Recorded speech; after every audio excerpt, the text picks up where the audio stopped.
tungkol sa inquiry in aid of legislation. Yes. Ano po ba ano po ba yung tamang proseso? Kasi parang masyado pong kaya marami po sa mga resource person po, it's either binabanata ng personal, katulad na nangyari kay VP Sara, or either talagang pinapatya talaga sila. So, talaga ang rules sa ganyan po. Congressman, ginawa niyo nagulat ako. Dinepensa niyo. Ang nakakalungkot po kasi, ito po, sasabihin ko sa inyo yung totoo. Kaya ako nalulungkot. Dapat po kami sa Congress, kami po sa Kamara, sa Senado naman ay hiwalay na kapulungan yun. Yes, Sana mas marami sa amin, kung hindi man dapat kami lahat, alam namin kung ano yung regulasyon namin. Dapat aralin namin yung aming mga tuntunin. Apat po kasi ang functions ng isang senador o kaya congressman. Ano po yung apat? Una po, yung sinasabi ko sa inyo, paggawa ng batas. Yung pangalawa po, ay yung inquiry in aid of legislation. Kasangkot din po yun sa paggawa ng batas. Kapag binabalangkas po yung batas na nahihirapan siyang kumpletuhin, pwede siyang kumuha ng mag-hearing para makakuha ng resource person para tulungan siya kumpletuhin yung balangkas ng batas. Pangatlo po, ito yung oversight na sinasabi ko. Patawag mo lahat ang departamento na nakakalimot do sa layunin ng batas para siguro mapatupad natin na mabuti. Pang-apat, ito po yung constituent function. Dalawin mo naman yung mga constituent mo, baka kung ano, may kinakain pa po ba kayo? Ito yung apat. Ngayon, ang tanong mo, yung in aid of legislation, nakasangkot do sa paggawa. Ano po nila nakukumpuse po sila Yung in aid of legislation, sa salita pa lang, pantulong sa paggawa ng batas. Sabi po ng Korte Suprema, meron pong limitasyon yun Hindi pwede dapat magpalabas ka ng legislative purpose. Yun ang isang limitasyon. Yes. Dapat may maliwanag na balangkas ng batas na nasa isip mo na. Kaya ka nagpatawag ng mga resource persons para tulungan ka kompletohin yung nakabalangkas na batas. Hindi political lynching. Hindi ibig sabihin nung tanong ka na ng tanong, kagatas ka lang gagawa ng batas. Hindi po gano'n, walang direksyon yun pagkatapos sabi niya, yung karapatan ng mga taong tatawagin mo para mag-appear sa sa kapulungan mo, in aid of legislation, proteksyonan mo yung karapatan niya. Wala na pong proteksyon ng mga resource persons ngayon Correct. Ano po yung mga proteksyon ng batas? Kung ayaw niya, sagutin niyo. Huwag mo siyang pipilitin. In-invoke niya yung halimbawa, yung right to privacy. Constitutional right yun right of incrimination. Pagkatapos, sabi ng Korte Suprema, lahat ng itatanong mo, kailangan may pertinency do sa subject matter of inquiry. Of the law. Yes, sir. Meron ka kasing panukalang batas nakabalangkas na. Lahat ng itatanong mo, dapat konektado doon sa pagbabalangkas mo ng batas na yon. Doon lamang sa pagkumpleto mo ng balangkas na yon. Tatanong mo, boyfriend mo ba yan? Asawa mo ba yan? Bakit pareho kayo ng kulay ng damit? Oo nga. Anong pangalan ng nanay mo? Boyfriend mo ba yan? Asawa nga. Oh my God. Tingnan po ninyo yung quad Tumahimik ka dyan, matanda. Bakit napansin niyo po ingay ba mo? kung ba tayo ko sumama dyan? Wala po akong nakitang legislative purpose. Ang sabi ng Constitution, sabi ng Korte Suprema, there should be a legislative purpose. Yun po yung limit. Kailangan tanungin natin, asan po ba yung binabalangkas ninyo para lang malaman namin na talagang totoo yung ginagawa nyo, na hindi lang kayo fishing expedition. Hindi lang kayo nagmimina ng ebidensya. At sabi ni Senator Amy kanina, bullying na daw ginagawa sa iba. Nabubuli nga po sapagkat sasabihin ng isa, pwede po bang hindi ko nasagutin yun? Dapat sana pinayagan mo. Kaya sapagkat ang tinatanong mo, wala namang kaugnayan sa gusto mong isagot niya dahil wala kang legislative purpose. Hanggat wala po kayong nakabalangkas na legislative measures, wala po kayong karapatang magtanong o tumawag ng legislative inquiry in aid of legislation.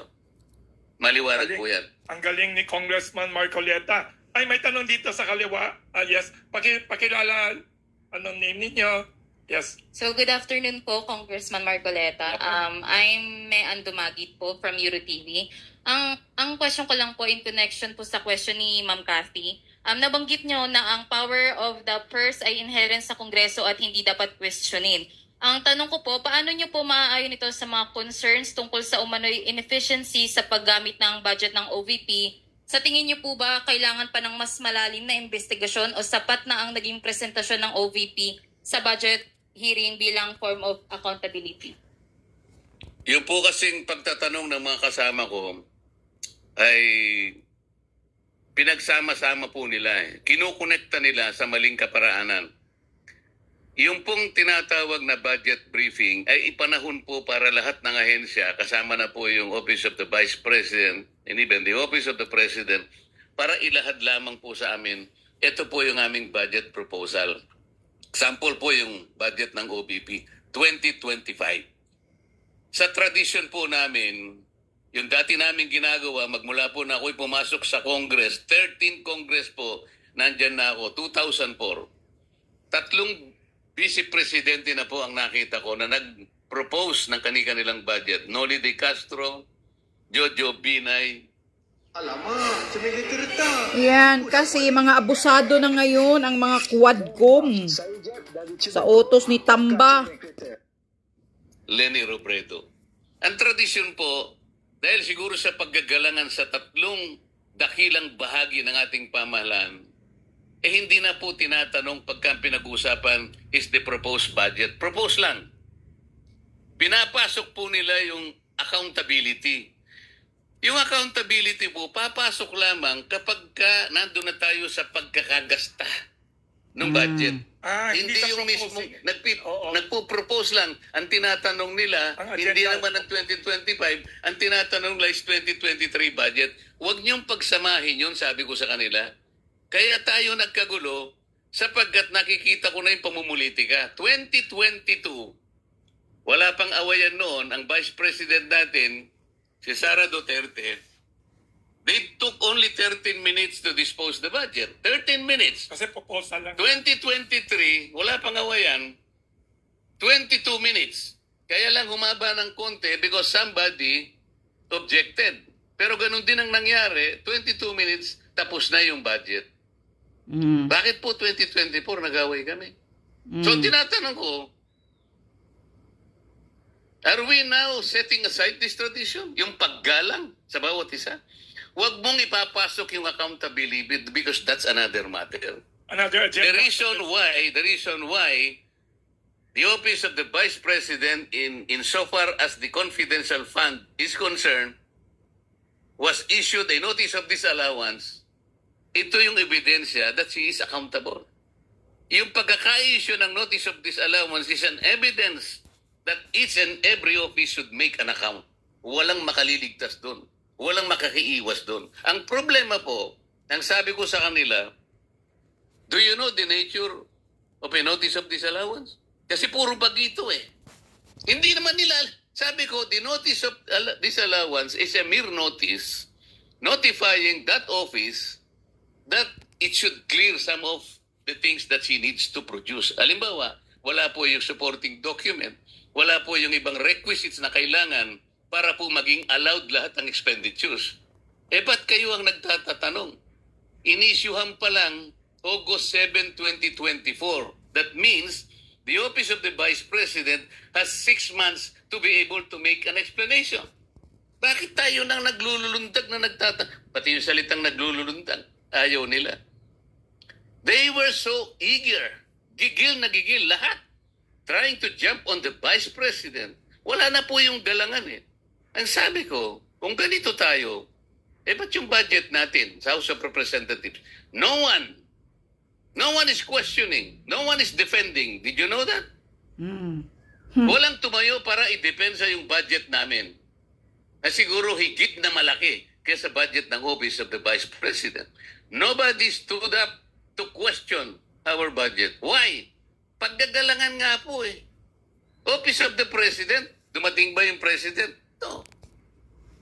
Yun pong accountability will come in dun po sa pagsisiyasat kung tama na yung pagkakagasta.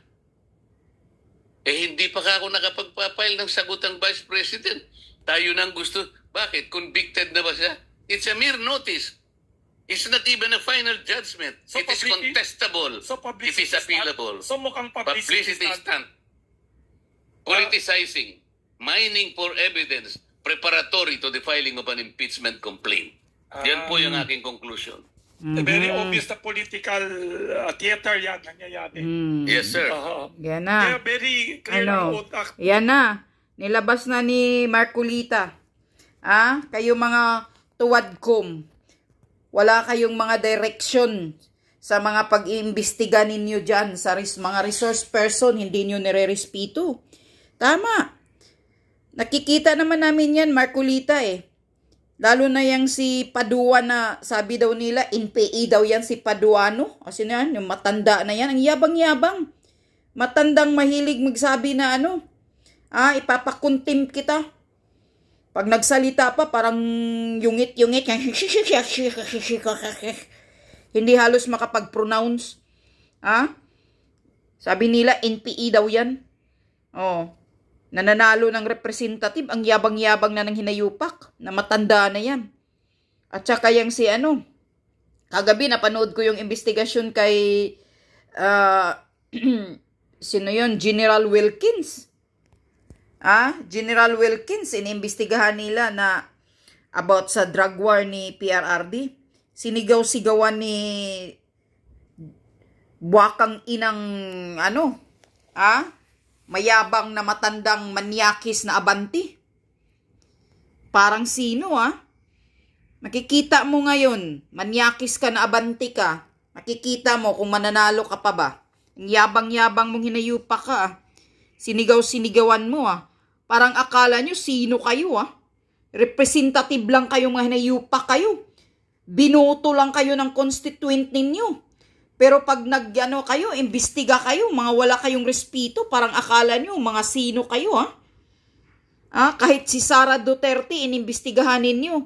Gusto talaga ninyong pabagsakin si Sara Duterte, hindi na kayo mapigil-pigil sa imbestiga ninyo.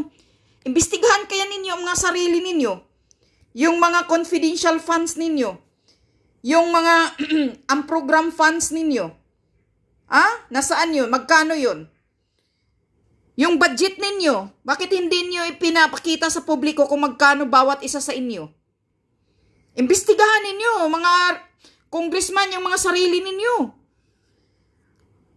Ang galing-galing ninyong magbusisi na hindi naman si Sara Duterte magnanakaw. For your information, mga hinayupa kayo, ang mga Duterte hindi mga kawatan na mga katulad ninyo dyan sa House of Representatives. Hindi kawatan si Sara, hindi ninakaw ang pera. Pinamimigay yan ni Sara Duterte sa programa niya. May programa siyang ginagawa. Andoon napunta ang mga budget niya. Kapal ng mukha ninyo.